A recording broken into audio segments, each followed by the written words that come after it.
अस्सलाम वालेकुम दोस्तों, कैसे हैं आप? उम्मीद करता हूँ आप खैरियत से होंगे। दोस्तों, आज हमारा जो टॉपिक है वो इलेक्ट्रिक चार्ज के बारे में है। What is electric charge? क्या होते हैं, कैसे प्रोड्यूस होते हैं, इन पर चार्ज कौन कौन सा होता है, आज के टॉपिक में ये शामिल है। जैसा कि आपको मालूम है, एक एटम बेसिकली न्यूट्रल होता है क्योंकि उसमें प्रोटॉन और इलेक्ट्रॉन की तादाद बराबर होती है। लेकिन जब एक एटम एक इलेक्ट्रॉन लूज करता है, यानी उसमें इलेक्ट्रॉन की कमी रहती है, नेगेटिव चार्ज की कमी रहती है, तो उस पर प्लस का चार्ज रहता है। ठीक है, सेम इसी तरह जब एक एटम इलेक्ट्रॉन गेन करता है, यानी कि उसमें नेगेटिव चार्ज बढ़ जाता है, इंक्रीज हो जाता है, तो उस पर कौन सा चार्ज आ जाता है? नेगेटिव का। ठीक है, जिस तरह ये दो चार्ज है, प्लस और नेगेटिव। ये जो आपको लाइंस नजर आ रही हैं, ये इलेक्ट्रिक फील्ड लाइंस कहलाती हैं। हर चार्ज अपने एक गिर्द एक इलेक्ट्रिक फील्ड बनाता है। ठीक है, प्लस चार्ज में क्या होता है? ये जो इलेक्ट्रिक फील्ड लाइंस हैं ये आउटवर्ड होती हैं। ठीक है, जबकि नेगेटिव नेगेटिव चार्ज में क्या होता है? ये जो इलेक्ट्रिक फील्ड लाइंस है ये इनवर्ड होती हैं। तो इलेक्ट्रिक चार्ज को हम क्यू से शो करते हैं, कैपिटल क्यू या स्मॉल क्यू से शो करते हैं। इसकी डेफिनेशन क्या बनेगी? Charge is an interesting property of matter which give rise to electric force between various objects। ठीक है, ये बेसिकली मैटर की प्रॉपर्टीज है, यानी कि ये कहीं बाहर से नहीं आई, मैटर की अपने प्रॉपर्टीज है। जैसे मास प्रॉपर्टीज है मैटर की, इसी तरह चार्ज भी एक मैटर की प्रॉपर्टीज है। जब हम मैटर को किसी फील्ड के अंदर लेके जाते हैं तो ये एक फोर्स फील्ड करता है इलेक्ट्रिक फील्ड की वजह से। Physical property of matter, characteristic properties of matter. Charge is quantize. Charge is quantize का मतलब क्या है? यानी कि ये इंटीग्रल फॉर्म में पाया जाता है 1 2 3 एंड 4। ठीक है, ये नहीं ये डेढ़ फॉर्म में हो, ढाई फॉर्म में हो, ये क्वांटाइज फॉर्म में पाया जाता है। एक डिस्क्रीट फॉर्म में पाया जाता है, एक पैक्ड फॉर्म में पाया जाता है। ठीक है, Q is equal to n e. N क्या है? Integral form 1 2 and 4। और E क्या है? Electron. Two types of charge. ठीक है, दो किस्म के चार्ज होते हैं, प्लस और नेगेटिव। दो किस्म के चार्ज होते हैं, प्लस और नेगेटिव। ये फर्स्ट ये प्लस है, ये नेगेटिव है। अगर ये ऑपोजिट है, यानी कि अपोजिट है, एक प्लस एक नेगेटिव है, जब ये एक दूसरे के करीब आएंगे तो ये अट्रैक्ट करेंगे, एक दूसरे को खींचेंगे, लेकिन एक हार्ड डिस्टेंस तक।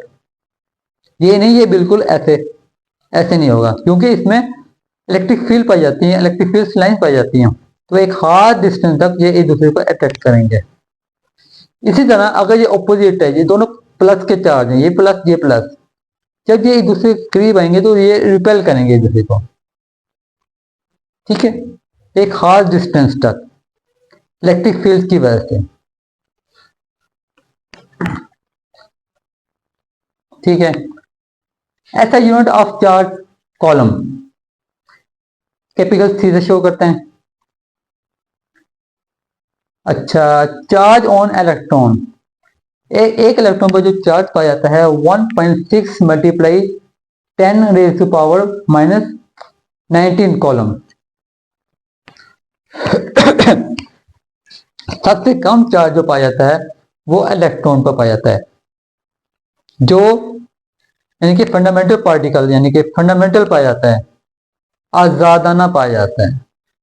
कम से कम चार्ज यही है, इलेक्ट्रॉन में पाया जाता है। इससे भी कम चार्ज है लेकिन वो आजाद नहीं पाएगा, वो किसी साथ अटैचमेंट होगी इसके साथ, जैसे कॉर्क मॉडल में होता है प्रोटॉन और न्यूट्रॉन में। ठीक है, कंजर्वेशन ऑफ चार्ज, इसका मतलब क्या है? The total charge of an isolated system remains constant. किसी भी सिस्टम का जो चार्ज होता है टोटल, वो कांस्टेंट रहता है। एक सिस्टम है, उसमें 3 चार्ज पाए जाते हैं, ठीक है। एक 1 है, दूसरा 2 है और तीसरा 3 है। इन तीनों चार्ज को हम आपस में शेक करते हैं सिस्टम के अंदर। तो ये चार्ज यहाँ तो कम या ज्यादा नहीं होगा, हाँ रीअरेंज हो जाएगा, एक दूसरे को ये चेंज कर लेंगे, लेकिन कम ज्यादा नहीं होगा। ये देखा तो जैसा कि यहाँ जैसे दिखाया गया है 1, 2 एंड 3, 6 इसमें चार्ज पाए जाते हैं। जब हमने इसको शेक किया तो क्या हुआ, एक पे -1 आ गया, एक पे 4 आ गया, और तीसरे पे क्या आएगा, -1 और 4, 3 आएगा, ठीक है। तीसरे पे 3, टोटल 6 हो जाएगा। लेकिन इसका मतलब है आइसोलेटेड सिस्टम का जो चार्ज है वो कांस्टेंट होता है, चेंज नहीं होता, ठीक है। अच्छा, इसके साथ मैं एक एनिमेशन अटैच करूं, उसको लाजमी देखें, आपके लिए वो यानी कि अच्छी साबित होगी, यानी कि वो आपके लिए knowledge. The charge of an electron is -1.60 to 10 coulombs C. It is a fundamental constant in physics representing the smallest unit of electric charge carried by a single electron. A proton is a subatomic particle found in the nucleus of an atom. It has a positive electric charge of +1e elementary charge and a mass slightly less than that of a neutron. Protons, along with neutrons, make up the atomic nucleus, while electrons orbit around the nucleus. Protons play a crucial role in defining the identity of an element. The number of protons in an atom's nucleus is called the atomic number, which determines the element's position in the periodic table. For example, hydrogen has 1 proton, helium has 2, and oxygen has 8. In physics, protons are composed of 3 quarks to up quarks and 1 down quark held together by the strong nuclear force mediated by gluons.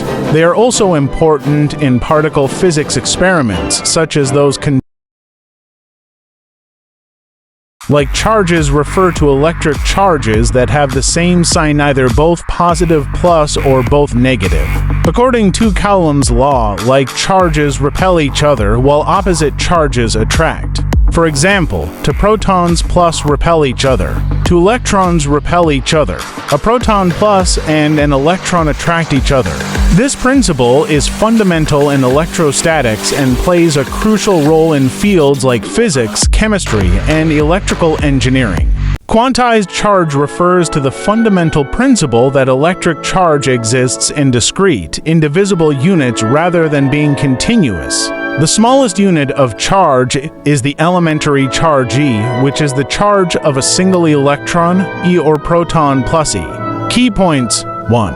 Elementary charge. The fundamental charge unit is approximately 1.6 times 10 C. 2. Charge quantization. Any charge Q must be an integer multiple of E. Charge is a fundamental principle in physics stating that the total electric charge in an isolated system remains constant over time.